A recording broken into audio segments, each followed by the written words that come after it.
Muito boa noite. Mais uma vez quero dar as boas-vindas àqueles que aqui se encontram, também aos nossos amigos que nos acompanham online. Pois bem, estamos realmente a dirigir-nos para a meta final desta série de palestras sobre os códigos genésicos, por assim dizer. Pois bem, esta noite vamos mais uma vez ver algo de sublime que o livro de Gênesis nos tem a ensinar, nomeadamente sobre a saúde. Pois bem, como habitualmente, vamos dirigir uma prece ao Senhor. Senhor nosso Deus, nosso Pai, mais uma vez que nos dás este privilégio e esta oportunidade de abrirmos a Tua Palavra e em particular o livro de Gênesis, que tem servido e nesta noite servirá uma vez mais de base para tudo aquilo que nós iremos estudar na Tua Palavra. Nesta noite que nós vamos estudar algo tão importante que tem a ver com a nossa saúde e com as 8 principais leis da saúde que Tu nos revelas. Te pedimos mais uma vez, Senhor, que o Teu Santo e Bom Espírito nos venha dar uma mente clara e que possamos entender perfeitamente aquilo que Tu nos tens para transmitir e que também os nossos corações possam estar abertos para que aquilo que vamos aprender possamos pôr em prática nas nossas vidas. Está, pois, entre nós, Senhor, pois tudo isto pedimos, no precioso e santo nome de Jesus, o nosso Salvador. Amém. Pois bem, esta noite nós iremos falar sobre 8 leis de saúde que, imaginem, estão no livro de Gênesis. Pois bem, o livro de Gênesis, conforme nós sabemos, é um livro que fala sobre as origens e, mais uma vez, nós vamos ver aquilo que Deus criou no início. Pois bem, nós já lemos aquele texto de Gênesis 1:31 várias vezes, por que não lê-lo mais uma vez, que nos diz que quando Deus terminou de criar todas as coisas neste planeta, e eu diria mais no sistema solar, tudo era perfeito. Gênesis capítulo 1 e versículo 31 diz assim: viu Deus tudo quanto fizera e eis que era muito bom. Houve tarde e manhã o 6º dia. Pois bem, tudo foi criado perfeito. Tudo foi criado a funcionar bem. A natureza era perfeita, o meio ambiente. O ser humano que tinha saído das mãos do Criador tinha uma perfeição total, Adão e Eva. Já vimos isso. Pois bem, aquilo que nós queremos esta noite ver é essas 8 leis de saúde que foram dadas por Deus no início e vamos estudar a aplicação dessas leis em pelo menos 5 períodos ao longo da história. Primeiro, iremos ver no início, ou seja, antes de Adão e Eva terem pecado. Depois nós vamos ver a aplicação dessas leis entre a queda e o dilúvio. Depois vamos ver entre o dilúvio e até aos nossos dias. Depois iremos ver um pouco entre hoje, os nossos dias e o tempo do fim. E depois como é que as coisas serão na eternidade, quando tudo será restaurado à perfeição original. Pois bem, e ao analisarmos cada uma destas etapas históricas, nós iremos ver como é que era o ambiente, como é que ele se tornou, nós iremos falar como é que essas 8 leis da saúde eram postas em prática ao longo desses períodos de tempo e vamos ver igualmente como é que a vida pode ser prolongada, em cada um desses períodos. Pois bem, a primeira lei que nós encontramos não aparece com esse nome, mas nós podemos induzir isso. Reparem que no 4º dia, nos é dito, no 4º dia da criação, eu vou apenas citar, não vamos ler os textos, no 4º dia da criação, que foi mencionado em Gênesis 1, 16 a 19, Deus criou a luz. Já aqui vos disse que a luz foi criada no 1º dia, embora o relato bíblico nos diga que o Sol, a Lua e as estrelas foram criadas no 4º dia. Não vou entrar em detalhes, isso seria uma discussão muito longa e profunda. Mas o que interessa aqui para a nossa palestra desta noite é referir o facto de que Deus criou a luz solar. E sem a luz solar simplesmente não era possível a vida. Portanto, é necessária a luz solar para que as plantas possam existir, para que os seres humanos, os seres vivos, de uma maneira geral, possam existir. Portanto, Deus criou a luz solar. Pois bem, no 2º dia da criação, Deus criou a atmosfera. E com a atmosfera foi criado o quê? Foi criado o ar. Pois bem, e um ar fresco, um ar puro, saudável. Pois bem, também no 2º dia da criação, Deus criou, portanto, a água. E fez separação entre águas e águas. As águas que nós já vimos que foram colocadas no firmamento e aquelas foram colocadas debaixo da terra. Portanto, e a água era também fresca, pura, saudável. No 3º dia, Deus criou as plantas e as árvores que dão fruto. E através dessas plantas e desses animais que dão fruto, pois bem, Deus colocou à disposição do ser humano que ele iria criar, logo a seguir, uma riquíssima cozinha vegetariana. Pois bem, uma dieta vegetariana, para que ele se pudesse nutrir de forma conveniente. Pois bem, uma outra lei de saúde que Deus deu foi também a temperança. E como é que nós podemos saber isso? O que é a temperança? É uma palavra que realmente não se usa hoje, não está muito em voga, não se usa muito, mas a temperança significa a abstinência de tudo aquilo que é prejudicial. Pois bem, ensinou Deus logo no início ao ser humano a se absterem daquilo que era prejudicial? Absolutamente. Como? Pois bem, ao proibir-lhe ou ao dar-lhe a ordem de não comer da árvore do conhecimento do bem e do mal, que era uma árvore que o podia prejudicar, pois bem, ensinou-lhe o princípio da abstinência, de se abster daquilo que é negativo. Está claro este ponto? Pois bem, ao criar o ciclo do dia e da noite, e nós vemos isso no fim do relato de cada dia da criação, e foi a tarde e amanhã o primeiro dia, e foi a tarde e amanhã o segundo dia, e foi a tarde e amanhã o terceiro dia, e foi a tarde e amanhã o quarto dia, o quinto dia, o sexto dia. Pois bem, ao criar este ciclo da noite, porque a tarde nós já vimos aqui uma vez, portanto é o período que se inicia com o pôr do sol, Marcos 1:32, lembram-se? Pois bem, ao criar a noite e ao criar o dia, ao criar este ciclo, pois bem, o que é que Deus estava a criar? Estava a criar um momento para que o ser humano pudesse repousar, nomeadamente à noite. A noite não é para trabalhar, é para repousar. Pois bem, Deus criou o descanso igualmente. Pois bem, ao dar a Adão e Eva um trabalho, e qual é o trabalho que Deus deu? Pois bem, lemos em Gênesis, capítulo 2, podemos ler este versículo, Gênesis no capítulo 2 e no versículo 15, diz assim: Tomou, pois, o Senhor Deus ao homem e o colocou no jardim do Éden para quê? Para passear apenas. O que é que ele deveria fazer? O jardim era perfeito, mas mesmo assim ele deveria fazer alguma coisa. Não era só para estar lá, a repousar debaixo das árvores e não fazer nada. Não. O que é que nos é dito no versículo 15? Diz que tomou, pois, o Senhor Deus ao homem e o colocou no jardim do Éden para o cultivar e o guardar. Deu o Senhor Deus aos nossos primeiros pais uma atividade. Certamente que sim. Portanto, e nesta atividade o homem devia praticar exercício físico. Ao trabalhar no jardim, portanto, ele praticava exercício físico. E, finalmente, ao estabelecer o sábado, o dia de repouso, Deus providenciou ao homem a oportunidade para que este pudesse acreditar ter confiança no poder divino do seu Criador.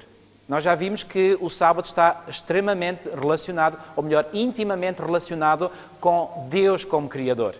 Então, recapitulando, quais foram as 8 leis da saúde que Deus deu no início? Pois bem, Deus deu a luz solar, Deus deu o ar fresco, deu a água, deu uma nutrição saudável através das plantas e dos frutos, deu também a temperança, que hoje em dia alguns substituem esta palavra por autocontrole, deu também o repouso, o exercício e a confiança no poder divino. Pois bem, há uma autora muito conhecida, é o terceiro autor no mundo contemporâneo mais traduzido no mundo, Ellen White, que foi uma reformadora de saúde no seu tempo. Pois bem, ainda no século XIX ela escreveu isto que eu vos queria mostrar. Pois bem, reparem o que ela disse: ar puro, luz solar, abstinência, é outra forma de falar de temperança, ou seja, abster-se daquilo que é errado. Abstinência, repouso, exercício, regime conveniente. E este regime conveniente é a dieta alimentar. Qual foi a dieta que Deus deu originalmente? Uma dieta vegetariana, como eu disse. Regime conveniente, uso de água e confiança no poder divino, eis os verdadeiros remédios. Toda a pessoa deve possuir conhecimentos dos meios terapêuticos naturais e da maneira de aplicá-los. É interessante como é que esta autora, em pleno século XIX, mais para a segunda metade do século XIX, pois bem, ela compreendeu estes princípios de saúde que Deus deu no início à humanidade.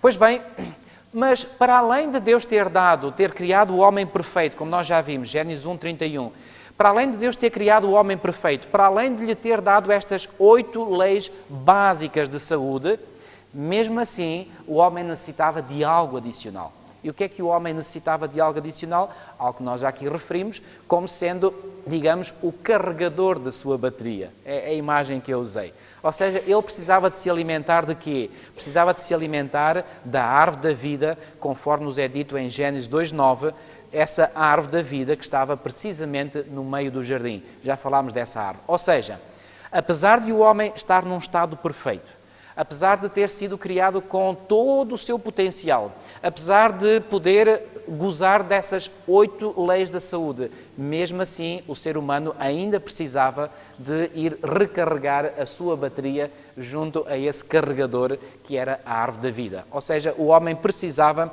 de reconhecer, através desse exercício, de ir regularmente à árvore da vida, que a vida não era algo que estava imanente em si, era algo que estava exterior a si. É evidente que essa árvore não tinha nenhuma propriedade especial em si, senão aquela que Deus lhe transmitia pelo seu poder. Pois bem, eu esta noite gostaria de falar, porque este princípio é muito importante para nós compreendermos a saúde, sobre algo que já iremos falar mais à frente, que foi descoberto por algumas pesquisas médicas, científicas, e vou-vos falar de um estudo, podia falar de trazer aqui muitos mais estudos, mas vou apenas mencionar 2 autores, que descobriram que o ser humano, pois bem, ao nascer, cada um de nós vem com um certo tipo de energia vital, ou também chamada energia constitucional, ou energia de adaptação. E essa energia é a energia que nos permite mover, e quando essa energia chega ao fim, pois bem, nós morremos. É como um telemóvel, que quando a bateria chega ao fim, pois bem, o telemóvel está a funcionar, pode estar a funcionar muito bem, não ter problema nenhum, mas quando a bateria chega ao fim, acabou. Portanto, é como se estivesse morto, é como se não existisse. E depois precisamos de ligar o telemóvel ao carregador para receber mais energia. Pois bem, cada um de nós ao nascer, nasce com um certo potencial de energia vital. E a forma como nós vamos vivendo, ou a forma como nós vivemos, vai determinar se nós gastamos mais ou menos dessa energia. Deixem-me fazer a seguinte comparação. Imaginem, por exemplo, um pai que dá uma herança ao seu filho. E essa herança é, por exemplo, colocar uma determinada quantia de dinheiro numa conta bancária. Imaginem que esse pai reconhece que está a chegar ao fim da sua vida e diz assim: filho, olha, eu vou deixar isto para ti, mas é tudo quanto tu tens até o resto da tua vida. Da forma como tu gastares, mais depressa ou menos depressa, pois bem, vai depender a vida. Portanto, tenta gerir da melhor forma. Dá-lhe, vamos imaginar, por exemplo, 200 mil euros, ou 100 mil, seja o que for. E agora aquele filho tem que saber gerir aquela quantidade de dinheiro que sabe que, e já agora deixem-me dizer-vos, no caso da energia vital, nós não ganhamos energia com juros.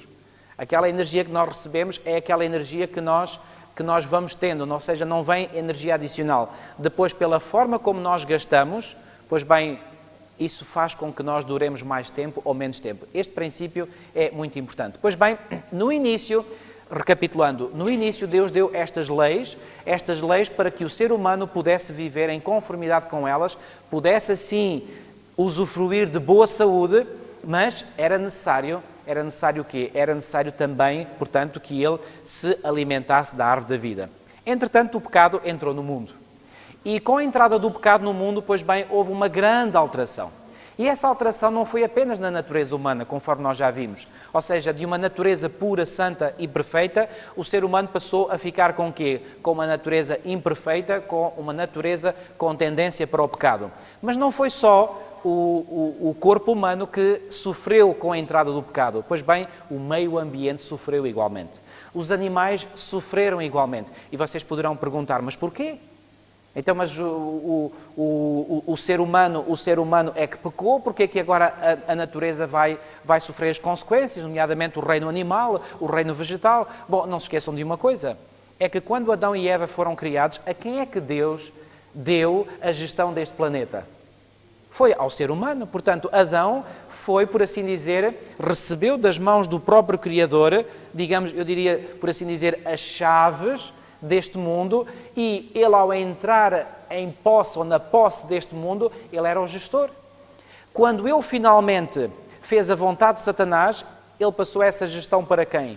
Passou essa gestão para Satanás. E a partir do momento em que Satanás passa a ser o gestor deste mundo, como é que ele vai gerir o mundo? Pois bem, gerir à forma dele. E sabemos como é que é a forma dele. Ou seja, não apenas ele vai gerir a humanidade, portanto a raça humana, mas vai gerir também o meio ambiente e, portanto, o reino vegetal e o reino animal. Ou seja, tudo sofreu porque tudo ficou nas mãos de Satanás, o príncipe deste mundo, conforme Jesus lhe chamou. Ora bem, venham comigo ver um texto na Epístola de Paulo aos Romanos, no capítulo 8, e aí, neste texto, Paulo é muito claro ao dizer o que é que sofreu com a entrada do pecado. Romanos, no capítulo 8, e vamos ler os versículos 20 a 22. Romanos, capítulo 8 e versículos 20 a 22. Lemos aqui o seguinte: pois a criação, reparem o que ele está a dizer, a criação, ou seja, está a falar de toda a criação, pois a criação está sujeita à vaidade, não voluntariamente. Porquê não voluntariamente? Porque não foi a opção da criação, foi a opção do gestor da criação. Não voluntariamente, mas por causa daquele que a sujeitou. Quem é que a sujeitou? Pois bem, Satanás, a quem foi dado o domínio deste mundo. Versículo 21. Na esperança de que a própria criação será quê? Será redimida, e agora reparem, do quê? Do cativeiro da corrupção para a liberdade da glória dos filhos de Deus. Ou seja, segundo o apóstolo Paulo, a criação também está à espera de ser redimida, absolutamente. Ou seja, está a criação à espera, claro, isto é uma linguagem figurada, não é? A criação não tem consciência. Embora os seres vivos tenham alguma consciência, digamos assim, consciência, enfim, tenham alguma percepção do mundo em que vivem, mas não têm consciência destas coisas. Aqui Paulo está a usar claramente uma linguagem figurada, mas o que está a dizer é que a sujeição, a criação sofre porque está sujeita ao pecado. Reparem agora o que ele diz no versículo 22. Porque sabemos que toda a criação, ou seja, não é só uma parte da criação, é toda a criação. Compreende isto o mundo vegetal, o mundo animal? Absolutamente. E até o mundo mineral. Porque parte do mundo mineral hoje em dia está corrompido, nomeadamente pela poluição. Porque sabemos que toda a criação, a um só tempo, que geme e suporta angústias até agora. Ou seja, nas palavras do apóstolo Paulo, pois bem, a criação, ela própria geme. Ela sofre angústias. Repito, isto é no sentido figurado, mas nós podemos ver nas catástrofes naturais que nós vemos à nossa volta, é como se fossem gritos de aflição da natureza. Algo não está bem. E todos nós temos perfeitamente consciência disso. Ora bem, os seres humanos, por sua vez, corromperam-se completamente. E corromperam-se porquê? Não apenas porque passaram a desrespeitar as leis morais de Deus, nomeadamente os 10 mandamentos, mas porque começaram também a desrespeitar o quê? As leis da saúde. Estas leis que Deus deu no início ao ser humano. Pois bem, e o que é que aconteceu? O que é que foi acontecendo à sua energia vital? Pois bem, a sua energia vital foi-se consumindo lentamente, mas gradualmente. Venham ver comigo Gênesis, capítulo 6 e versículo 5. Gênesis, capítulo 6 e versículo 5, onde lemos o seguinte. Viu o Senhor que a maldade do homem se havia multiplicado na terra e que era continuamente mau todo o desígnio, e este desígnio significa toda a inclinação, todo o desígnio do seu coração. Portanto, o ser humano tinha-se corrompido completamente. E repito, não era só no sentido moral, era também em relação às leis da saúde. E, obviamente, que, portanto, o ser humano, de geração para geração, ia perdendo esse potencial. Mas o facto incrível é este. E vocês podem imaginar que tão grande, eu já aqui referi superficialmente, tão grande deve ter sido essa quantidade de energia vital que Deus deu no início ao ser humano, que durante algumas gerações, nomeadamente até ao dilúvio, e passaram, sabem quantas gerações da criação ao dilúvio? 10 gerações. 10 gerações. Pois bem, até ao dilúvio nós temos gerações de pessoas que vivem quase 1 milénio de existência. Pois bem, o homem que viveu mais tempo, segundo nos diz o relato bíblico, foi Matusalém, que viveu 969 anos. Deixem-me só recapitular brevemente. Por exemplo, Adão, nos é dito, isto está tudo em Gênesis capítulo 5, Adão viveu 930 anos. Sete viveu 912. Enos, que era o neto de Adão, portanto filho de Sete, viveu 905. Depois o filho de Enos, Cainã, viveu 910. Depois Malalel viveu 895, Jered 962. Não entramos aqui em linha de conta com Enoque, porque Enoque foi alguém que foi trasladado, conforme a Bíblia nos diz. Ele apenas viveu nesta terra 365 anos, mas não morreu, foi levado vivo para o céu. Depois nós temos Metusalém, portanto, que era filho de Enoque, que viveu 969. Depois Lameque, o pai de Noé, que já viveu um pouco menos, 777, mas Noé vai novamente aos 950.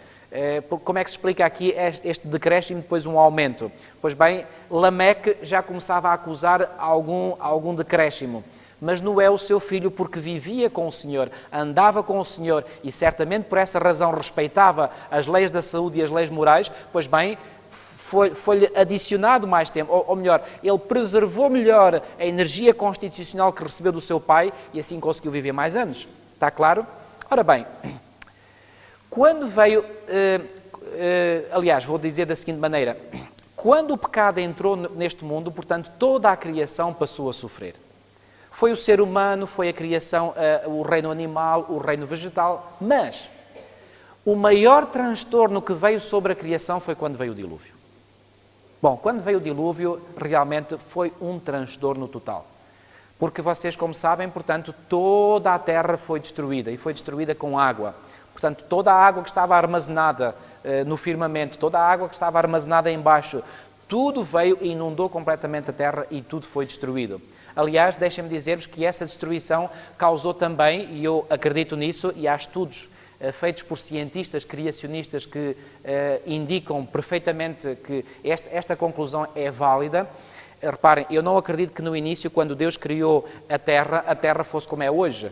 Quando nós olhamos hoje para um planisfério, como é que nós vemos? É um continente aqui, assim com uma forma irregular, é outro continente ali, depois aparecem assim uns bocados da terra aqui, umas ilhas aqui, outras ali, tudo assim rendilhado. Vocês acham que quando Deus acabou a criação e que exclamou, viu Deus tudo quanto fez e eis que era muito bom, vocês acham que a terra era como é hoje? Certamente que não. Ou seja, havia, e reparem, o texto em Gênesis 1 dá-nos a entender que Deus fez separação entre a terra e as águas. O que é que isso pressupõe? Que a terra estava num único continente. E, portanto, os homens não estavam separados por mares. Havia o mar, sim, que envolvia esse único continente. E esse continente seguramente que durou até ao tempo do dilúvio.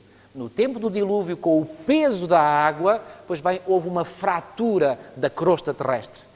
E ao haver essa fratura, pois bem, essa fratura fez com que depois cada bocado desse único continente fosse para cada lado, e então houve aquele desvio dos continentes, de que aliás os geólogos falam, e isso tem realmente base bíblica, e então começou a haver aquilo que é conhecido na linguagem geológica como a deriva dos continentes. E essa deriva dos continentes nós podemos confirmar que tem alguma razão de ser. Porquê? Quando nós olhamos, é o caso mais clássico, é quando nós olhamos para o Golfo da Guiné em África e olhamos para a costa do Nordeste do Brasil, pois bem que lá encaixa-se perfeitamente. E há estudos que mostram que ainda no meio do Oceano Atlântico e não só, pois bem, há uma erupção vulcânica contínua que faz com que os continentes continuem a afastar-se, à razão de centímetros por ano, uma coisa muito ínfima, mas obviamente que no início esse afastamento foi muito mais rápido, ou seja, houve um afastamento rápido, mas depois essa velocidade foi diminuindo, até que hoje é praticamente uma velocidade residual. Estão vocês a entender? E quando houve essa fratura, pois bem, assim como quando há uma fratura, por exemplo, de um osso, quando a fratura é violenta, o osso não parte só direitinho ali num sítio. Bom, há fraturas que são direitinhas, não é? Mas há outras fraturas que são chamadas fraturas múltiplas, ou seja, há uma fratura, mas depois ficam resquícios de bocadinhos de osso, quando, por exemplo, há um traumatismo muito forte. Pois bem, com o dilúvio houve um traumatismo violentíssimo sobre a crosta terrestre e, portanto, esta se fraturou em pequenos minúsculos, em pequenas ilhas, nas costas que estão escarpadas, etc. Ellen White, por exemplo, diz que o esqueleto da Terra, ou seja, as rochas que não eram visíveis, passaram a ser, ou seja, houve uma transformação radical com o dilúvio. Mas É bem provável também, segundo dizem os geólogos, que nesse processo de fratura da crosta terrestre, quando as placas começaram a movimentar-se, é bem possível que umas se afastavam, mas outras iam ao encontro umas das outras. E quando iam ao encontro umas das outras, pois bem, houve um choque, e ao haver esse choque, pois bem, houve uma subelevação, portanto, de algumas regiões. Quem sabe, por exemplo, a Cordilheira dos Himalaias tenha resultado nessa altura, e a Cordilheira dos Andes, e eventualmente aqui a Cordilheira dos Alpes na Europa. Pois bem, é tudo muito provável, portanto o dilúvio modificou por completo a crosta terrestre. Pois bem, o que é que aconteceu à esperança de vida da humanidade a partir do dilúvio?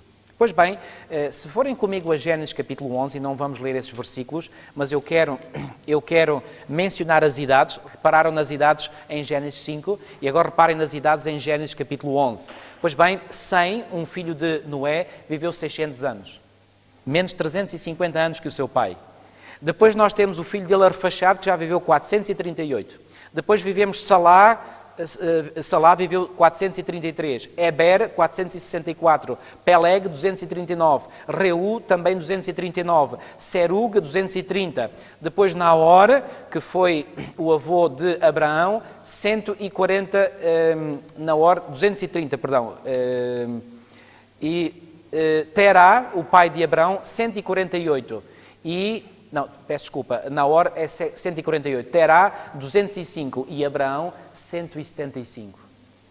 O que é que se passou aqui depois do dilúvio? Pois bem, houve um decréscimo terrível, pois bem, das idades dos seres humanos. A pergunta é, porquê que este decréscimo houve?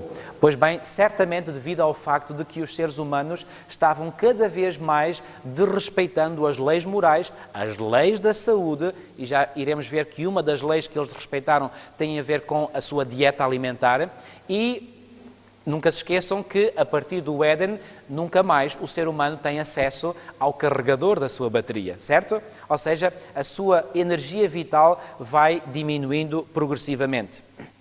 Pois bem, que tipo de vida então estas pessoas tiveram? Pois bem, era uma vida que era cada vez mais corrompida. E quando nós chegamos ao tempo de Moisés,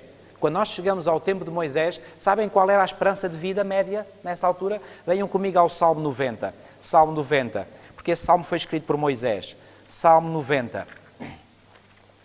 E aí no Salmo 90 nós encontramos o que é que Moisés tem a dizer sobre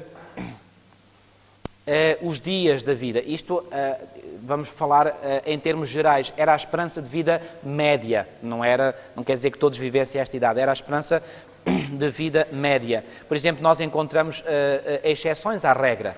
Por exemplo, nós encontramos o sacerdote Joiada, mencionado em 2 de Crónicas 24:15, que viveu mais tempo. Mas aqui, Moisés diz o seguinte, reparem, algumas versões têm o título do Salmo, diz Oração de Moisés, homem de Deus.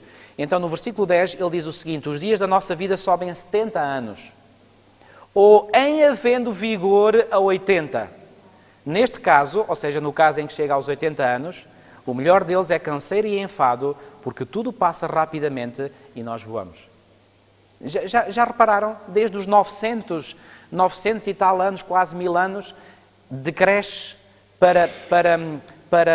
para cerca de 175 no tempo de Abraão, e de Abraão, que viveu sensivelmente 2000 anos antes de Cristo, até Moisés, que viveu apenas 500 anos mais tarde, passa-se de 175 para 70, 80.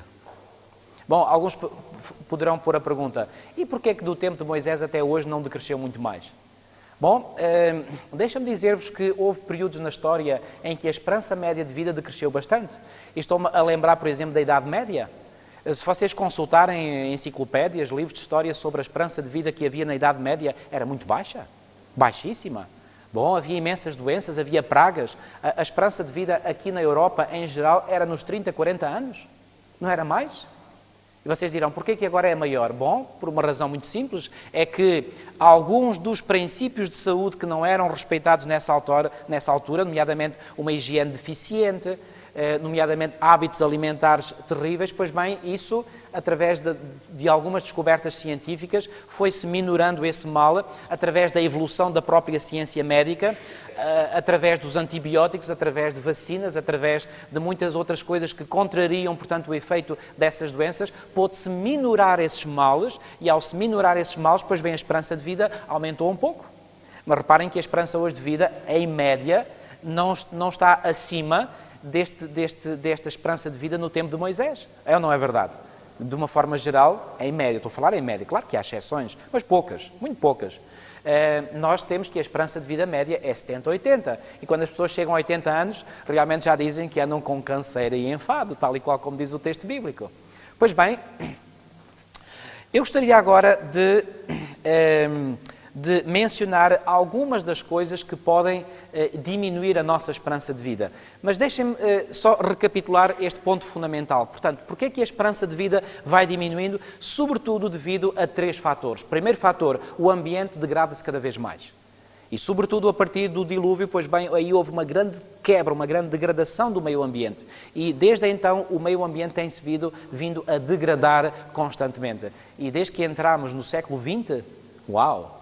Ou melhor, convém ser talvez um bocadinho mais correto, desde que entramos na chamada era da Revolução Industrial, e vocês se já leram livros de história onde vêm aquelas imagens do ambiente, por exemplo, em Inglaterra, porque a Inglaterra foi o país onde eclodiu praticamente a Revolução Industrial, pois bem, aqueles céus de Inglaterra estavam como? Estavam cobertos de fumo. Tal era a poluição daquelas fábricas. Eu lembro, quando andava na escola secundária, ver aquelas fotografias antigas, pois bem, eram os céus cobertos de fumo negro, devido à poluição enorme. Lembro, por exemplo, ter lido que o rio Tamisa, o famoso rio que passa pela cidade de Londres, numa determinada época, creio que no início do século XX, pois bem, já não tinha praticamente peixes. Tal era a poluição. Mas agora já tem. Porquê? Porque essa poluição foi controlada. Começaram-se a construir estações de tratamento de águas residuais, cá em Portugal são as famosas hectares, e pois bem, isso fez com que os níveis de poluição diminuíssem e, portanto, conseguiu-se recuperar alguma coisa. Pois bem, para além da degradação do ambiente, temos a violação pelo ser humano das 8 leis originais da saúde. E por último temos também, e este é um problema geral desde a queda, temos a falta de acesso ao tal carregador. Bom, deixem-me falar então um pouco mais deste estudo científico feito por 2 autores, um chamado Hans Selye e outro Paul Tournier. E estes cientistas fizeram, portanto, uma pesquisa extensa nesta área, portanto, daquilo que é chamado a energia constitucional, a força vital, ou a energia de adaptação, e eles concluíram que cada pessoa recebe dos seus pais, no nascimento, uma certa quantidade de energia constitucional. E aquela quantidade que recebe no nascimento é a quantidade que vai ter até ao resto da sua vida. Não há mais energia que vem ser adicionada, é aquela. E agora, quando essa energia que receberam no nascimento, essa energia potencial, podemos também chamar assim, quando essa energia se gastar, o que é que vai acontecer? Essa pessoa morre. Agora, dependendo da forma como se gasta mais ou menos, então a pessoa dura mais ou menos anos. Vocês já ouviram, por exemplo, algumas pessoas dizer assim, e já vamos falar, por exemplo, sobre alguns maus hábitos que os nossos contemporâneos têm. Por exemplo, o hábito, ou melhor, o vício do tabaco. Algumas pessoas dizem, aquela pessoa fumava tanto e olha, viveu até aos 80 ou 90 anos. Então quer isso dizer que se nós podemos tomar essas pessoas como exemplo, quer dizer, podemos fumar e vivemos à mesma até aos 80, 90 anos? Digo-vos, a resposta para estes casos é que essa pessoa recebeu certamente, não há dúvida nenhuma disso, uma quantidade de energia vital no seu nascimento tremenda. Porque certamente nasceu de pais saudáveis. Agora, eu pergunto, se essa pessoa não tivesse gasto, e já vou mostrar como é que o vício do tabaco pode gastar essa energia, se essa pessoa não tivesse gasto mais energia do que aquilo que gastou, pois bem, essa pessoa não teria vivido 80 ou 90 anos, se calhar teria vivido mais. E não só a quantidade de tempo de vida, vivia a vida com maior qualidade. Porque não importa só viver mais tempo, importa que o tempo que nós vivemos, o vivamos como? Com qualidade. Certo? Bom, então, eles concluíram também, estes cientistas, que alguns recebem mais energia, ao passo que outros recebem menos energia quando nascem. E esta energia recebida é aquela que permite que o corpo funcione, que leve a cabo as suas diferentes funções fisiológicas. Pois bem, deixem-me ler agora uma outra citação do mesmo autor, da mesma reformadora de saúde que há bocadinho eu mencionei. E agora reparem se aquilo que ela diz não vai ao encontro daquilo que estes cientistas descobriram nas suas pesquisas. Diz ela o seguinte: existe por todos os lados intemperança. A intemperança, ou seja, falta de controle, falta de domínio próprio. As pessoas fazem o que não devem fazer. E sabem que também se pode ser intemperante exagerando daquilo até que nos faz bem. Há certos tipos de comida que são saudáveis para nós, mas se mesmo esses alimentos saudáveis os comemos em exagero, isso também é intemperança. E reparem o que ela diz: existe por todos os lados intemperança no comer e no beber, intemperança no trabalho, intemperança em quase todas as coisas, Os que fazem grande esforço para realizar justamente tanto trabalho em determinado tempo e continuam a trabalhar quando o seu juízo lhes diz que deviam descansar, jamais lucram. Porquê? Porque estão a pôr em xeque essa tal energia constitucional que têm.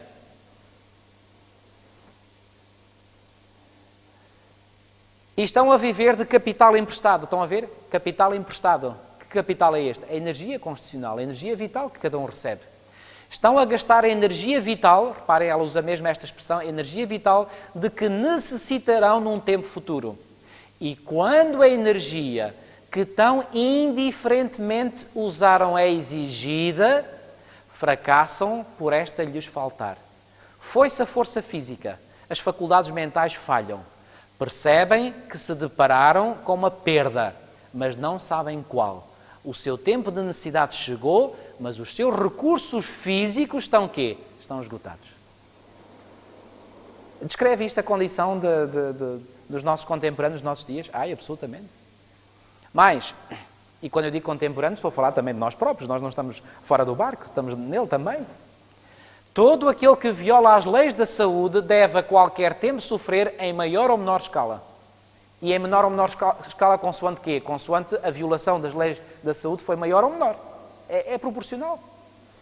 Reparem, Deus proveu-nos a energia, estão a ver, energia indispensável, a qual deve ser utilizada em diferentes períodos da nossa vida. Se negligentemente esgotarmos essas forças pela contínua sobrecarga, o que é que acontece, por exemplo, uma instalação elétrica que está em sobrecarga? Chega um momento que aquilo vai abaixo. É o que acontece connosco. Ou seja, nós temos todo um circuito elétrico que faz com que os nossos diferentes órgãos e os diferentes sistemas funcionem. Quando essa energia vai abaixo, para tudo. É como o telemóvel, que eu vos dava o exemplo há pouco. E agora reparem, se negligentemente esgotarmos essas forças pela contínua sobrecarga, teremos sofrido perdas em algum tempo. A nossa utilidade será diminuída, quando não destruída, a nossa própria vida. Isto está em Conselhos sobre Saúde, página 99. De Ellen White. Pois bem, então, é importante a forma como nós devemos então preservar essa energia vital? Absolutamente. E agora eu gostaria de mencionar rapidamente, no tempo que ainda nos falta, como é que nós podemos preservar, ou melhor, identificar algumas coisas que podem e têm contribuído para gastar essa energia vital nos nossos contemporâneos. Por exemplo, não ter suficiente repouso. Esta foi uma lei original que Deus deu à humanidade, absolutamente. Por isso é que Ele criou a noite, para que possamos repousar. Pois bem, quem trabalha demasiadamente à noite, quem devia estar a repousar e não repousa, pois bem, está a gastar a sua energia vital. Porque, reparem, na altura do sono, de certo modo, há como que um recarregar de baterias também no nosso organismo. Não é recarregar a energia vital, essa é a única. Mas, de certo modo, recarrega, digamos, a nossa disponibilidade de energia para funcionar no dia seguinte. Pois bem, se nós não descansamos o suficiente, pois bem, no outro dia seguinte não temos energia. Todos nós já passamos por essa experiência. Se nós dormimos pouco uma noite, no dia seguinte como é que estamos? Estamos assim. Bom, por exemplo, traumas, acidentes. Por exemplo, deixem-me dar-vos um exemplo. Num acidente, por exemplo, quando há uma fratura de um osso, sabem que o organismo necessita de ir buscar um suplemento adicional de energia para fazer a reparação desse osso fraturado? E tudo isto está a consumir energia. É como, por exemplo, lá em casa, se vocês têm lá pequeninas coisas a gastar energia, um aparelho a funcionar aqui, uma lâmpada acesa ali, até aquelas lâmpadas de stand-by dos aparelhos eletrodomésticos, aquilo gasta energia. Há quem diga, isso não gasta quase nada. Pois não, então se tirarem a ficha, vejam lá se aquilo não apaga logo. Isso é sinal que gasta. Ou seja, se tivermos em nossa casa várias coisas a gastar energia, como é que vai ser a fatura ao fim do mês? E não me falem em faturas. Falemos de outras coisas. Bom, pois bem, traumas, acidentes fazem com que o organismo gaste mais energia. A falta de exercício, vocês dirão, como assim? Como é que isso faz com que a nossa energia constitucional baixe? Eu vou-vos explicar como. Há estudos que indicam que, mais uma vez vou falar em termos gerais, em termos de média. Pois bem, nós temos uma pulsação, uma frequência cardíaca, ou seja, sabem que todos nós podemos medir, e normalmente é aqui no nosso pulso que nós medimos a frequência cardíaca, portanto as pulsações por minuto. Pois bem, em média, o nosso coração bate a 80 pulsações por minuto, em média. Claro, há pessoas mais, outras menos. Agora, sabem que aqueles que praticam regularmente exercício, essas pessoas têm uma frequência cardíaca mais baixa. Ou seja, o coração habituou-se ao esforço e depois, quando a pessoa entra em repouso, o coração trabalha como que ao ralantim. Então, por exemplo, pessoas que fazem exercício regularmente, a média de pulsações que têm por minuto pode ser até, por exemplo, 60. Agora façam as contas. Eu tenho aqui umas contas feitas. Sabe-se que, por exemplo, se a pessoa diminuir a sua pulsação média de 80 pulsações por minuto para 60, sabe o que é que isto dá? Ao fim do dia são menos, ouçam bem, menos 29 mil pulsações que o coração fez. Menos 29 mil batimentos cardíacos. Eu pergunto, é necessário menos energia? É necessário que o organismo tenha despendido menos energia? Ou seja, o coração precisa de energia para funcionar. Onde é que ele vai buscar a nossa energia? Então, as pessoas que praticam exercício fazem com que o coração, portanto, funcione de forma mais lenta, diminui a frequência cardíaca e assim estão a poupar energia. Estão a ver como o exercício é importante? Mas, ao fazer exercício, pois bem, nós permitimos que, pois bem, se consuma mais gordura que tende a acumular-se nas nossas artérias.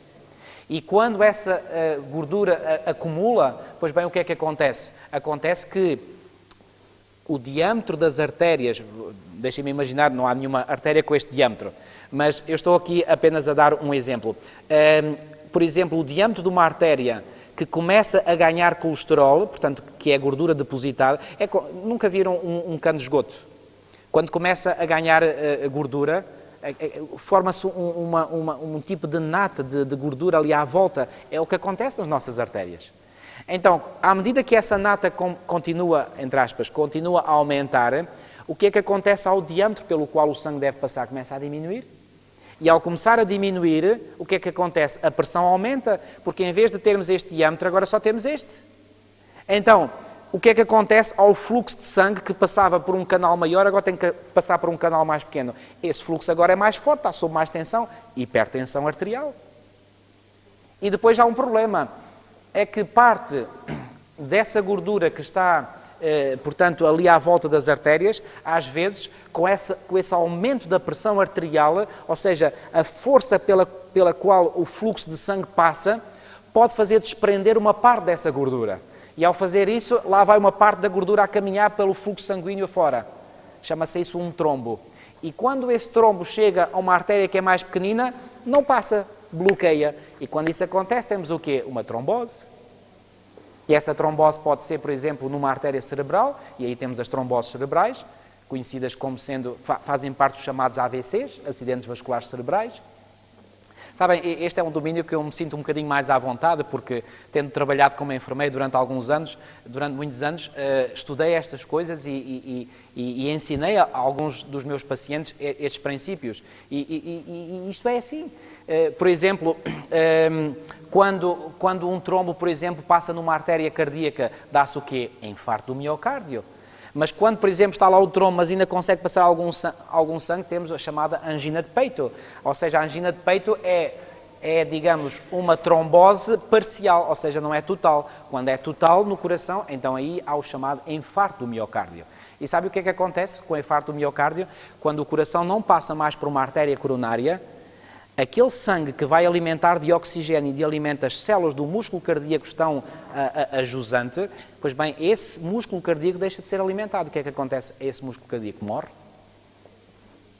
Portanto, isto é o infarto. E sabem que nós temos no nosso coração um sítio que é por assim dizer, onde está a pilha no coração que emite os impulsos nervosos que estimulam todo o músculo cardíaco a trabalhar. Quando o infarto se dá nesse local da pilha, a pilha para e a morte é súbita, repentina. A pessoa cai disparada no chão. Não há nada, absolutamente nada a fazer. E todos os técnicos de saúde sabem perfeitamente isso. Eu já vi uma morte dessas. Uma pessoa que estava à frente, estava ali sentada numa cadeira de rodas, tinha entrado, já não sentia muito bem, estava no hospital, e de repente ela começa assim a sentir-se mal, de repente inclina-se para a frente, cai. Vamos ver os sinais vitais, nada, zero. Foi morte súbita. Pois bem, isto está relacionado com o quê? Está relacionado também com a nossa dieta, está relacionado com o exercício, porque se nós não fazemos isto, pois bem, estamos a contribuir, portanto, para a nossa falta de saúde. Por exemplo, o excesso de peso. Eu não quero criticar ninguém, mas sabem que com o excesso de peso o que é que faz? Faz com que, pois bem, o coração tenha que bater mais fortemente para levar o sangue a diferentes partes do corpo e agora a mais matéria, a mais massa do que a pessoa que tem o peso normal. E além disso, sabem que com a gordura algumas artérias e veias ficam como que ali apertadas e ao ficarem apertadas diminui, portanto, o diâmetro dessas artérias e, portanto, o sangue tem que fazer muito mais esforço para bombear o sangue passando por essas artérias que estão ali todas apertadinhas. Então isso faz com que a energia constitucional seja mais gasta. Por exemplo, o tabaco. Vamos falar um bocadinho do tabaco. Pois bem, sabemos que o tabaco tem cerca de 4.000 venenos. E esses venenos, pois bem, ao entrarem no nosso organismo, os rins têm que ter um trabalho adicional para se livrarem desses venenos para fora. O fígado também suporta, porque o fígado é como, por assim dizer, o laboratório do nosso corpo. Faz também, portanto, uma análise das várias substâncias que passam no nosso sangue, filtra. Mas, para fazer isso, é necessária energia adicional e, ao gastar essa energia adicional, o que é que acontece ao nosso saldo bancário? Vai diminuindo. Pois bem, sabem que o álcool, por exemplo, é outro problema, mata células nervosas, dá problemas de cirrose hepática. Eu trabalhei, fiz a maior parte dos meus estágios hospitalares no Hospital Distrital de Santarém. Como sabem, Santarém é a capital do Ribatejo, da província do Ribatejo. Eu sei que normalmente em quase todo o nosso país é um país onde se consome muito vinho, mas o Ribatejo eu diria que está quase no topo. Quer dizer, ali estão os campeões. E não só, mas o Ribatejo está lá em cima, lá na top position, portanto, do consumo de álcool. Eu vi tantos doentes, portanto, nos serviços de medicina com cirrose hepáticas, devido a quê? A álcool. Lá chamava-se copofonia. Enfim, é conhecido esse termo. Devido à copofonia. O que é que dá mais o álcool? Para além de matar células nervosas, pois bem, cria então os problemas de cirrose hepáticas, cria acidentes de viação, acidentes de trabalho. Cria problemas no lar, problemas de confusão. Sabem que um dos problemas, e deixem-me falar isto, porque trabalhei também em psiquiatria, um dos problemas que o álcool provoca, sobretudo nos homens, é a impotência sexual. E quando o homem sente com a impotência sexual, depois começa a imaginar, como ele não consegue satisfazer sexualmente a sua esposa, começa a imaginar que esta vai à procura de outros homens. Eu vi tantos casos desses.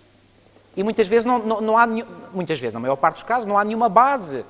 Mas porque ele tem essa impotência, começa a pensar outras coisas. Mas porquê que tem impotência? Devido ao álcool. No entanto, para ser homem tem que se beber. E ao beber para ser homem, deixa-se ser homem. Deixa ser viril. É interessante.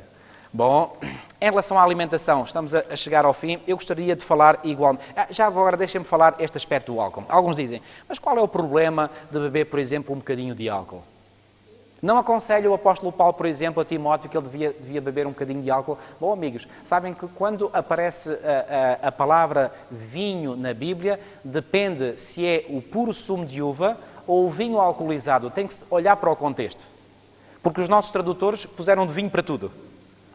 Há situações em que se fala claramente do vinho alcoolizado, há outros que não se fala do vinho alcoolizado, fala-se do mosto. Aliás, há um texto em Isaías, já não temos tempo de ver, que fala do mosto.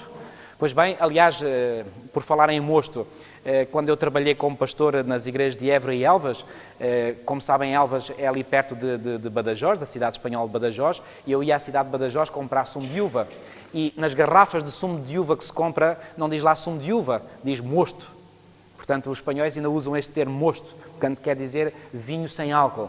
Pois bem, dependendo do contexto, assim, em alguns sítios é vinho com álcool ou sem álcool. Eu pergunto-vos, alguns dizem, então, mas Jesus não transformou água em vinho, por exemplo, no seu primeiro milagre em Caná. Eu pergunto, faz algum sentido que Jesus, que foi o Criador, conforme nós vimos, desse às pessoas álcool, ou seja, uma bebida alcoolizada que mata as células nervosas que ele próprio criou?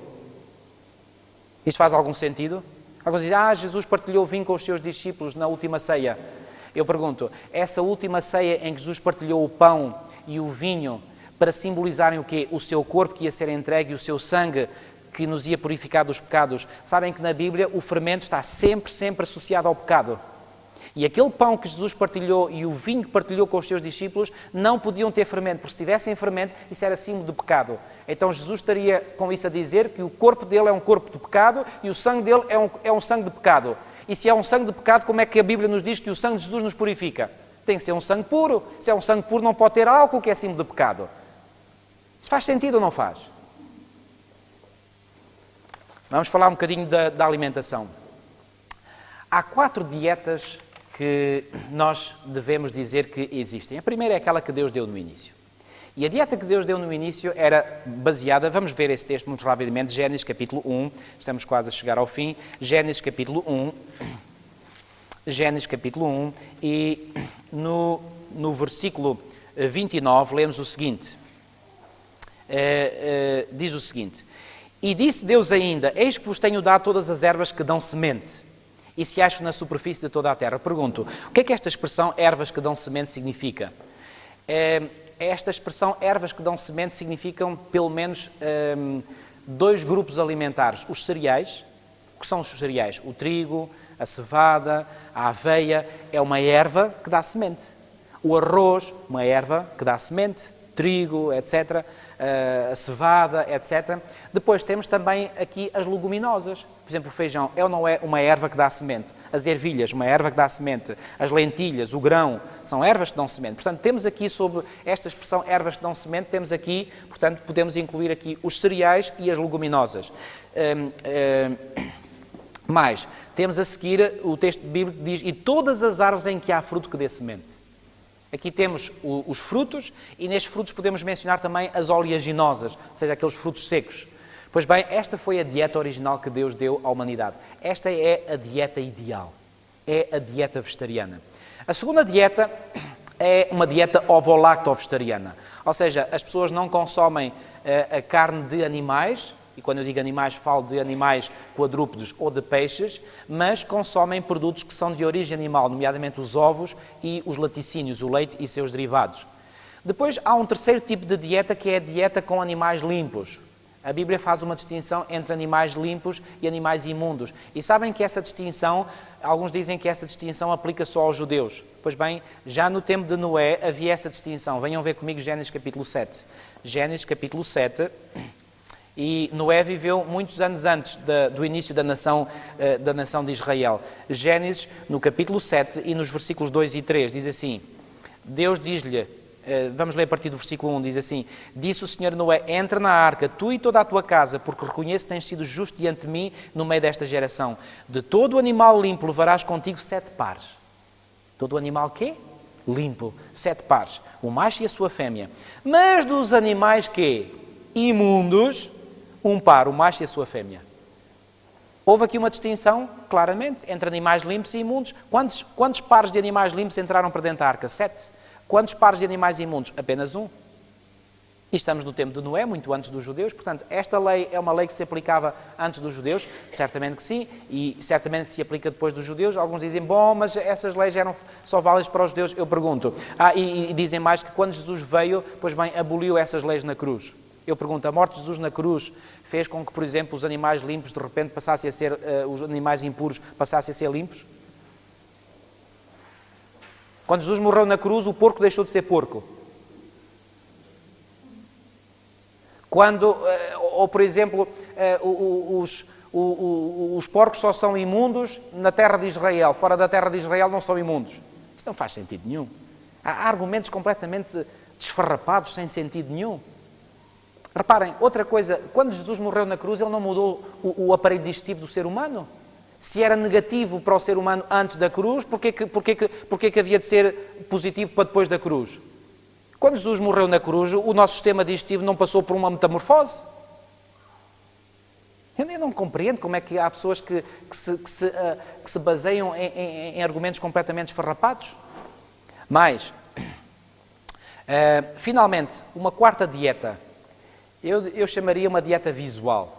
Vocês dirão, uma dieta visual? É, uma dieta visual. Tudo o que se vê, tudo se come.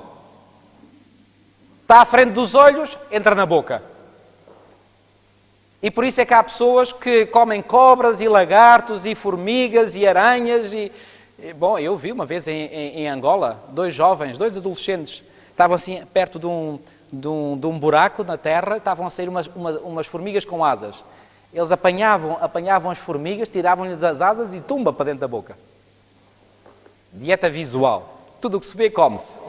Vão à China e vejam lá o que é que lá que se come. Tudo. Cães, gatos, cobras, escorpiões, enguias. Que nojo, misericórdia. Amigos, alguns dirão, bom, mas eu não consigo fazer uma reforma alimentar do dia para a noite. Amigos, precisamente porque é difícil passar de uma dieta que nós possamos estar habituados para a dieta ideal, Deus então deu uma dieta intermediária. E essa dieta intermediária é a dieta, esta terceira dieta que eu apresentei, que é a dieta com animais limpos. Pois bem, depois de nós nos habituarmos a essa, já estamos melhor preparados para ir para a dieta ideal.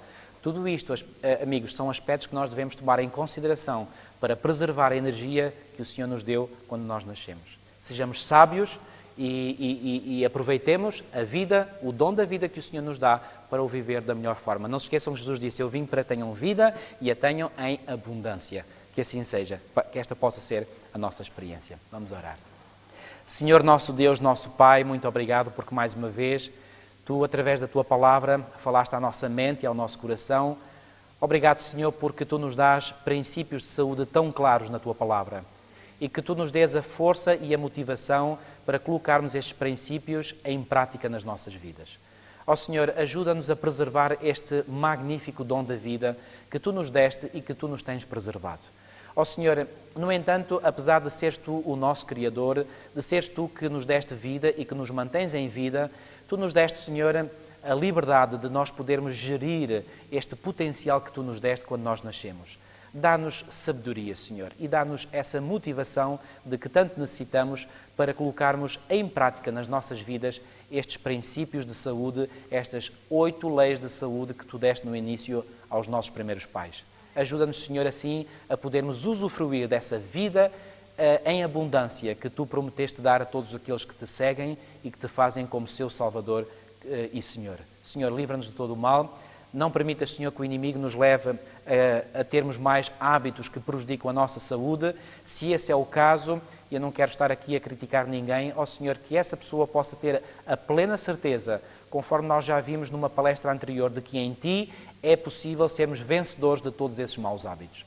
Se alguém luta ainda com algum mau hábito, Senhor, dá-lhe a força, dá-lhe a coragem e dá-lhe a capacidade para poder vencer esse mau hábito ou esses maus hábitos, para assim gozar de melhor saúde enquanto viver nesta terra. Ó Senhor, e acima de tudo, prepara-nos para essa terra gloriosa, onde nós viveremos por toda a eternidade contigo. Te pedimos tudo e te agradecemos, no nome santo e bendito de Jesus. Amém.